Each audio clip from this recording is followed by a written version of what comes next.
Welcome guys, talk through tarot में आप सभी का स्वागत है। फ्रेंड्स, आज की रीडिंग में हम आपके पार्टनर के लव मैसेजेस जानेंगे, यानी कि उनका संदेश इन मैसेजेस के माध्यम से आप तक क्या है, वो आपसे क्या कहना चाहते हैं।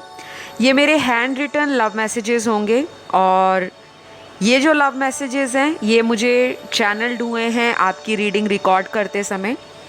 तो जितना रेजोनेट करे आप उतना ही रखिएगा, बाकी को जाने दें। All right. तो ये कलेक्टिव, जनरल और टाइमलेस रीडिंग है, सभी के लिए है। बहुत सारे कमेंट सेक्शन में नए व्यूअर्स पूछते रहते हैं, मेल के लिए है, फीमेल के लिए है। टैरो रीडिंग सभी के लिए है। आप जिनको भी माइंड में या दिल में सोच रहे हो, उस पर्सन के ये मैसेजेस हैं आपके लिए। All right. तो चलिए स्टार्ट करते हैं। सबसे पहला आपके पर्सन का मैसेज है आपके लिए।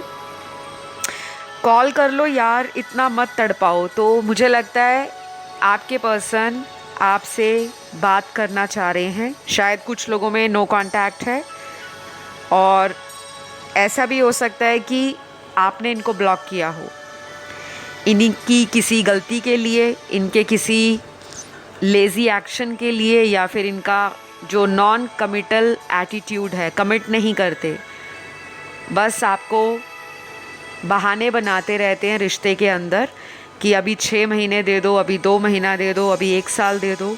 तो कहीं ना कहीं इनकी बातें आपको हर्ट हुई हैं और आपका दिल दुखा है और आपने इस पर्सन को शायद अपनी तरफ से कॉल नहीं किया और ये पर्सन आपके कॉल का वेट कर रहे हैं। दूसरा मैसेज यहाँ पे आपके पार्टनर का है, I want to come back. तो मुझे लगता है ये पर्सन आपका कोई एक्स भी हो सकता है, जिनके साथ आपका रिलेशन ख़त्म हो गया या ब्रेकअप हो गया, क्योंकि यहाँ पे काफ़ी सारे मैसेजेस ऐसे हैं जिसमें दिख रहा है कि आप दोनों में प्यार तो बहुत था स्टार्टिंग के टाइम में, लेकिन जैसे जैसे ये टाइम आगे गुजरता गया, शायद बाहरी लोगों की दखल अंदाज़ी या फिर दूसरे लोगों की बातों को सुनकर अपने रिश्ते को ख़राब कर लेना, कुछ ऐसा हुआ है। अगर ऐसा हुआ है किसी तीसरे पर्सन की वजह से, तो कमेंट सेक्शन में ज़रूर कमेंट करिएगा, क्योंकि मैं सारे कमेंट्स पढ़ती हूँ और जब भी मेडिटेशन करती हूँ तो आपके कमेंट्स के अंदर जो टॉपिक्स होते हैं, इश्यूज़ होते हैं, उनको मैं कोशिश करती हूँ कि अपनी मेडिटेशन में रिजॉल्व कर सकूँ, स्पिरिट गाइड से हेल्प मांग सकूँ और उनसे प्रे कर सकूँ। तो ज़रूर कमेंट करा करें। अगला मैसेज आपके पर्सन का बहुत ही ब्यूटीफुल है और काफ़ी डीप मैसेज है इनका। क्या तुम्हें मेरी अब ज़रूरत नहीं? तो इनको ऐसा लग रहा है कि शायद आपने इनको अकेला कर दिया है, आपने इनको छोड़ दिया है, या फिर आप अपनी लाइफ में आगे मूव ऑन कर रहे हो। क्योंकि जो मैसेज यहाँ पर आया है कि क्या तुम्हें अब मेरी ज़रूरत नहीं, हो सकता है कि ये पर्सन पहले आपके साथ बहुत ज़्यादा भाव खा रहे हो, इस रिलेशन के अंदर एटीट्यूड दिखा रहे हो, लेकिन जब आपने थोड़ी सी एनर्जीज इस कनेक्शन से पीछे ले ली या वापस ले ली, तभी इस पर्सन को अचानक झटका लगा और उनको लगा कि शायद सामने वाला तो अब इंटरेस्ट नहीं दे रहा, ना शो कर रहा है। तो कहीं ये रिश्ते में ऐसा तो नहीं कि मेरी पार्टनर ने मूव ऑन कर लिया हो या मेरी पार्टनर को कोई और मिल गया हो। तो मुझे ये भी नज़र आ रहा है। नेक्स्ट मैसेज आपके पर्सन का है, मैं कैसे अकेला रह पाऊँगा तुम्हारे बिना, प्लीज़ मेरी सिचुएशन को समझो। तो मैंने आपको स्टार्टिंग में ही बता दिया था कि काफ़ी सारे ऐसे मैसेजेस आए हैं जिसमें बार बार यही निकल के आ रहा है कि ये अकेलेपन का शिकार हैं, अलोन हो गए हैं, खालीपन काट रहा है, अपने आप को कोशिश कर रहे हैं इधर उधर ध्यान लगाने की, अपने बिजनेस में, अपने काम में, अपनी फैमिली लाइफ में। इस पर्सन को बिल्कुल भी मन नहीं लग रहा, बिल्कुल भी फोकस नहीं बन पा रहा, लेकिन आपका जो ख्याल है इनके दिल और दिमाग पे इस तरह से असर डाल रहा है। या तो आप कुछ कर रहे हो, किसी तरह का कोई लव स्पेल कर रहे हो, या किसी से हीलिंग करवा रहे हो, या आप खुद टैरो रीडर या एस्ट्रोलॉजर हो सकते हो। नहीं तो ऐसा भी हो सकता है कि आपने इनको पाने के लिए व्रत रखे हो, फास्टिंग की हो, किसी तरह का कुछ आप मैनिफेस्ट कर रहे हो गाइस इनको, क्योंकि इनकी एनर्जी में ना आपके ऊपर को डिपेंडेंसी नज़र आ रही है। तो अगला मैसेज आपके पर्सन का है, मैं तुम्हारे वापस आने का इंतज़ार कर रहा हूँ। तो ये चाह रहे हैं कि आप इनके लाइफ में खुद ही वापस आ जाओ, इनको एफर्ट ना लगाना पड़े। तो अगर आपको लगता है कि आपके पर्सन ने कहीं ना कहीं आपके साथ जो भी किया वो इनकी नादानियाँ थी, इनकी बेवकूफ़ियाँ थी, या ये पर्सन इतना इमोशनली मैच्योर नहीं था कि उन्होंने आपको समझा नहीं, और किसी और की बातों में आकर अपना रिश्ता अगर इन्होंने ख़राब किया है, तो ये आपका आने का इंतज़ार कर रहे हैं। क्योंकि जिस इंसान ने गलती की होती है उसको पता रहता है कि मेरी गलती है, मैंने कहाँ गलती की। और अगर ये सोच रहे हैं वापस आने का, फिर भी इनकी एनर्जी में ऐसा है कि पहली जो इन्होंने ऑप्शन रखा हुआ है वो इसलिए रखा हुआ है कि पहला कदम आप उठा लो। अगर आपकी तरफ से कोई इनको एक्शन नहीं दिखता आने वाले टाइम में, तो शायद फिर ये थक के, हार के और फाइनली अपने पेशेंस को गिव अप कर जाएंगे और वापस अपनी तरफ से एफ़र्ट लगाएंगे कि मैं ही कॉल कर लेता हूँ, या मैं कॉल कर लेती हूँ, मना लेती हूँ, सॉरी बोल देती हूँ और वापस रिश्ते में आ जाती हूँ। तो अभी तो ये वेट कर रहे हैं, क्योंकि इनकी एनर्जी में ना अभी जांचना, परखना, इंतज़ार करना नज़र आ रहा है।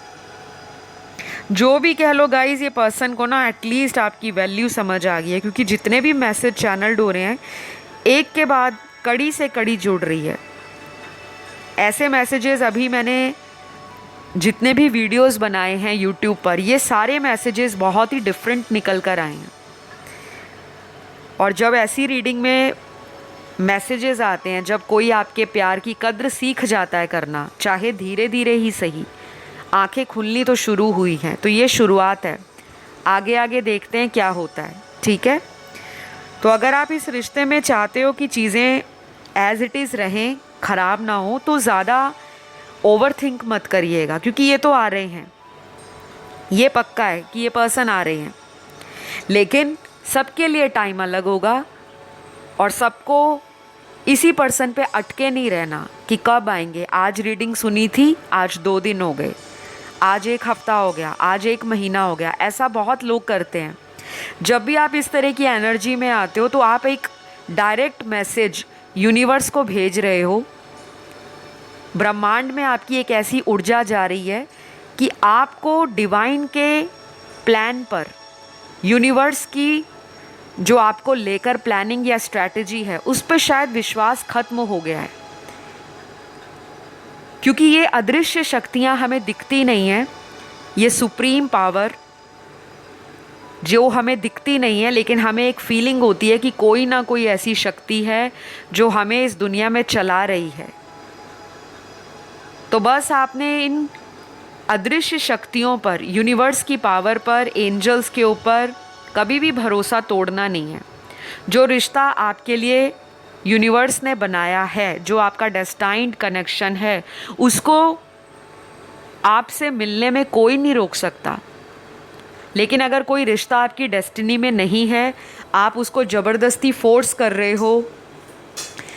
भगवान को भी आप कभी कभी ऐसे बोल जाते होंगे कि भगवान आपकी मेरे साथ दुश्मनी है, क्या मुझे मेरे पर्सन के प्यार को वापस पाने का हक नहीं? सारी दुनिया को उनका प्यार मिलता है, मेरे अंदर ऐसा क्या रह गया था जो आपने मेरे साथ अन्याय किया? कई बार हम भगवान को कोसते हैं, लेकिन हम क्यों कोसते हैं मुझे ये नहीं समझ आता। हम उस पर्सन को कोसने की बजाय भगवान पर चले जाते हैं, जबकि रिश्ता हमारा उस पर्सन के साथ है। वैसे तो हमें दुनिया में किसी को भी कोसना नहीं चाहिए, किसी को नकारात्मक विचारों की एनर्जी सेंड नहीं करनी चाहिए, क्योंकि घूम फिर के वो कर्मा हमारे पास वापस आता है। अगर हम अध्यात्म की यात्रा पे चल ही पड़े हैं, अगर हमारी धीरे धीरे अवेकनिंग शुरू हो गई है, अगर हमें अपने रिश्तों की सच्चाई अब जाकर समझ आ रही है, तो हम पुराने चैप्टर्स को बार बार पढ़ने की बजाय आने वाले फ्यूचर और अपने प्रेजेंट सिचुएशन में क्यों चेंज नहीं लाना चाहते। तो पुरानी बातों को पीछे छोड़ दें। जो कुछ भी पार्टनर ने आपके साथ किया, गलत किया, अच्छा किया, इनजस्टिस दिया है, कुछ भी किया है, वो उनके कर्मा है। तो ये जो गाइडेंस मैं आपको देती हूँ वो मैं इसलिए देती हूँ क्योंकि बहुत सारे लोग रिलेशनशिप के कारण अपनी हेल्थ को ख़राब कर लेते हैं। कई लोग मैंने ऐसे देखे हैं जो डिप्रेशन की दवाइयाँ खाते हैं, रात को नींद नहीं आती, इंसोम्निया की दिक्कत है, सारी सारी रात जागते हैं, दिमाग में वही विचार चलते हैं, क्यों किया ऐसा मेरे पर्सन ने, क्यों थर्ड पार्टी में डाला, क्यों मुझसे शादी नहीं की, क्यों मेरे साथ धोखा किया, क्यों मुझे इस्तेमाल किया, क्यों मेरा फ़ायदा उठाया गया। तो ये जितने भी क्यों है, इसका जवाब आपके अंदर ही है। लेकिन जब आप अपने अंतर मन की आवाज़ को समझ नहीं पाते, अपने चक्रास को बैलेंस नहीं कर पाते, अपनी इंट्यूशन को फॉलो नहीं करते, और जो आपको डिवाइन, जो एक सुप्रीम पावर है, वो जो आपको बताना चाह रहे हैं, जिस तरह से आपको चलाना चाहते हैं, आप चेंज होने के लिए तैयार नहीं, तो फिर आप अपनी ज़िंदगी में उसी पर्सन के लिए इंतज़ार सालों साल करते रह जाते हो, और सामने वाला शादी करा के अपने जीवन को सफल बना लेता है। तो ऐसा आपको बिल्कुल नहीं करना। आपको अपने रिश्ते पर विश्वास होना चाहिए, क्योंकि विश्वास होने के बाद ही ये चीज़ें मैनिफेस्ट होती हैं। आप कोई भी टेक्निक लगाओ, चाहे लॉ ऑफ अट्रैक्शन की लगाओ, चाहे आप कोई तंत्र करो, कोई स्विच वर्ड बोलो, कोई मंत्रा जाप करो, कोई स्क्रिप्टिंग करो, कोई विजन बोर्ड बनाओ, कोई जर्नलिंग करो, कोई दान पुण्य करो, कोई व्रत रखो, कोई उपाय करो, लेकिन फेथ के साथ करो, होगा मेरा काम। ऐसा मजबूत फेथ होना चाहिए। तो अगला मैसेज आपके पर्सन का हम यहाँ जो देखने वाले हैं वो बहुत ही ज़्यादा ब्यूटीफुल मैसेज है, क्योंकि ये पर्सन आपको इतना ज़्यादा मिस कर रहे हैं, आपके बिना नहीं रह पा रहे। तो इनके अगले मैसेज में ही ये जवाब आपको अभी सुनने को मिलेगा। Let me meet very soon, मुझे आपसे मिलने दो, मैं बहुत जल्दी आपको मिलने वाला हूँ। बहुत जल्दी आपके पास ये आ रहे हैं, और इस तरह से आएंगे कि शायद अब कुछ लोगों के पार्टनर वापस नहीं जाएंगे, क्योंकि उनको इस दर्द ने, जो अकेलेपन का दर्द वो फील कर रहे हैं, उसको इतनी गहराई से फील किया है कि अब इनको ऐसा लगता है कि आप नहीं तो कुछ नहीं। शायद इनके पास अगर कुछ ऑप्शंस हैं, जो कि मुझे दिख रहा है कि ये कोई ऐसा पर्सन है जिसके पास लोग खुद आते हैं चलकर, फ्रेंडशिप का ऑफ़र लेकर, प्रपोज़ल लेकर, या फिर शादी का भी ऑफ़र लेकर, क्योंकि ये कोई ऐसा पर्सन है जिसका व्यक्तित्व, पर्सनैलिटी बहुत ही ज़्यादा कैरिज्मेटिक है, पर्सोना इतना अट्रैक्टिव है जो सामने वाले को अपने जादू से मंत्रमुग्ध कर देता है। सामने वाला टोटली फ्लैटर्ड हो जाता है इनकी बातें सुनकर, इनको देखकर, इनके पर्सनालिटी से, या फिर इनका जो तरीका है सामने वाले को कंफर्टेबल फील कराने का। कुछ लोग होते हैं पहली मुलाकात में सामने वाले को बहुत इजी और काम फील कराते हैं, एक कंफर्ट फील होता है उनके पास बैठकर, उनसे बातें करके, उनके साथ वक्त बिताकर। तो आपके पर्सन में वो क्वालिटीज़ हैं जो पहली मुलाकात में एक छाप छोड़ती हैं।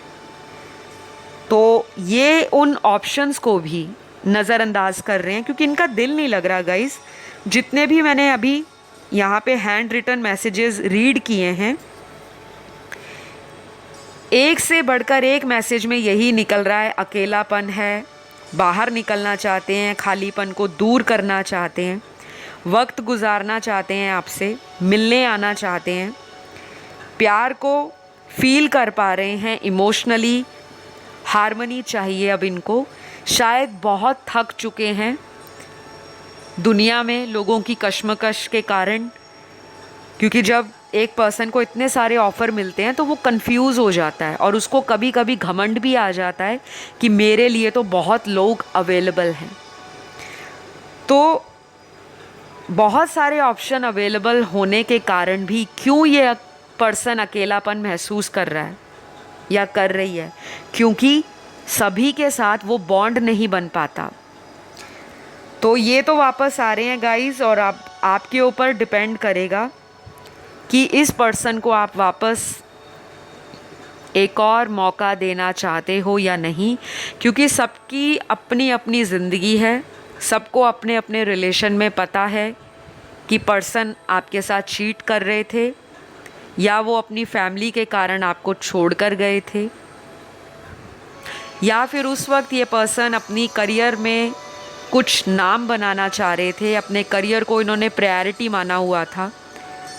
इनका सब कुछ तन से, मन से और धन से फोकस करियर के ऊपर था, और कहीं ना कहीं इतना ज़्यादा इन्होंने करियर पर फोकस कर दिया, काम पर ध्यान दे दिया, वर्कोहॉलिक हो सकते हैं, कि कहीं ना कहीं इनको भी लगा कि मेरा रिश्ता जो इनका आपके साथ है, पर्सनल लाइफ में इन्होंने बैलेंस नहीं मेंटेन किया। तो अब ये उन चीज़ों को फील कर रहे हैं, और शायद आपने इनको बोला भी होगा कि आपको बैलेंस करना नहीं आता। कुछ लोगों की अक्सर शिकायत रहती होगी कि हम दोनों का रिलेशन ऐसा है जो टॉम एंड जेरी वाला है। कुछ दिन तो बहुत रोमांटिक, बहुत हैप्पी, बहुत ब्यूटीफुल, बहुत ही पीसफुल रहता है, जहाँ पे आप अच्छा टाइम बिताते हो, अच्छी बातें करते हो, एक दूसरे के साथ कोजी मोमेंट्स बिताते हो, एक दूसरे को फील कर पाते हो, चाहे लॉन्ग डिस्टेंस रिलेशन में हो, चाहे आप सेम सिटी या शहर से हो। लेकिन कुछ दिन, महीनों के ऐसे आते हैं जब आपकी कितने कितने दिन एक दूसरे से बात नहीं होती। दोनों को अक्सर शिकायत रहती होगी कि जब वो आपके लिए अवेलेबल होते हैं तब आपके पास शायद दुनिया के कुछ और काम होते हैं, और जब आपके पास उनके लिए टाइम है तो सामने वाला आपको ऐसा प्रिटेंड करता है कि वो आपको इग्नोर कर रहा है, अवॉइड कर रहा है। तो ये चीज़ें मुझे लग रही हैं कि आगे चलकर बैलेंस में आएंगी, लेकिन टाइम टेकिंग है, थोड़ा थोड़ा समय लगेगा। सारी चीज़ें एक झटके में नहीं आ जाती, कुछ चीज़ों के लिए हमें एक्सेप्टेंस की एनर्जी में आना पड़ता है। तो आपके पर्सन की एक्सेप्टेंस एनर्जी आपके कंपैरेटिवली थोड़ी कम है, और कुछ लोगों के लिए मैं क्लियरली ये बताऊंगी कि अगले आने वाले कुछ ही दिनों में आपको अपने पर्सन के साथ चाहे कांटेक्ट हो या लेस कांटेक्ट हो या नो कांटेक्ट हो, उस केस में भी कुछ विजन्स आ सकते हैं, डाउनलोड्स मिल सकते हैं। आप दोनों का रिलेशन 5D में तो बहुत स्ट्रॉन्ग है, 5th डायमेंशन में, जहाँ पे आप एक दूसरे के साथ टेलीपैथिकली कनेक्टेड हो। मेंटल कनेक्शन मुझे बहुत स्ट्रॉन्ग नज़र आ रहा है, एक दूसरे को मन ही मन की बातें पता लग रही हैं दूर बैठे ही, और इस मेंटल कनेक्शन को हम टेलीपैथी बोलते हैं। मैंने चैनल पर रिसेंटली एक वीडियो करंट फीलिंग्स पे डाला है जिसमें टेलीपैथी का मैंने जिक्र किया है कि किस तरह से आपके पर्सन टेलीपैथी यूज़ कर रहे हैं या आप कर रहे हो, वो आपको पता लग जाएगा। वो रीडिंग अगर आपने नहीं देखी या वो वीडियो आपने नहीं देखा तो प्लीज़ जाके देखिए। उस वीडियो में भी बहुत हिंट एंड क्लूज़ आपको मिलेंगे पर्सन की करंट फीलिंग्स पर, पर्सन की एनर्जी पर, पर्सन का फ्यूचर में आपको लेकर क्या एक्शन है, उसको लेकर सारी दुविधाएं आपकी क्लियर हो जाएंगी। यहाँ पर लास्ट मैसेज जो आया है आपके पर्सन का आपके लिए, वो ये है, you are mine only and I am yours today, tomorrow and forever। तो ये आपको कहना चाहते हैं कि आप इनके हो, केवल और केवल आप इन्हीं के हो, और ये टोटली आप पर अपना प्यार निछावर करते हैं, चाहे वो आज है, कल है या आने वाला भविष्य है। तो कुछ लोगों में तो मुझे इस पर्सन का एक टोटल शिफ्ट नज़र आ रहा है, 360 डिग्री का चेंज इस पर्सन में आएगा। लेकिन बहुत कम लोगों के पार्टनर में ऐसा होगा, क्योंकि बाकी लोगों के पार्टनर ऐसे हैं जो अभी भी स्पिरिचुअली ग्रो नहीं किए, इनको महीनों लगेंगे स्पिरिचुअली अवेकन होने में। तो आप लोगों के पार्टनर के ये रहे लव मैसेजेस आपके लिए। कलेक्टिव रीडिंग थी, सभी ज़ोडिएक साइन वालों की है, तो प्लीज़ कंफ्यूज्ड मत होना कि मैम ये साइन नहीं, वो साइन नहीं। सभी के ज़ोडिएक साइंस आज की रीडिंग में आए हैं। और ये वीडियो मैं यहीं पे क्लोज़ करती हूँ। आपको ये रीडिंग कैसी लगी कमेंट करके ज़रूर बताइएगा। चैनल को सब्सक्राइब कर लें और प्लीज़ अपना प्यार देते रहें, वीडियो को लाइक भी दे दें। इंस्टाग्राम पे आप मुझे फॉलो कर सकते हो, talk through tarot official handle है। और पर्सनल कंसल्टेशन कैसे लेनी है, कैसे बुकिंग्स होती हैं, किस तरह से अपॉइंटमेंट मिलती है, सारी जानकारी आपको चैनल के डिस्क्रिप्शन बॉक्स में मिल जाएगी। नहीं तो आप इंस्टाग्राम जाके अपना मैसेज डाल सकते हो, डीएम कर सकते हो, वहाँ पे सारे डिटेल्स आपको मिल जाएंगे। आज के लिए इतना ही, अपना ध्यान रखें। Love you all guys, bye bye.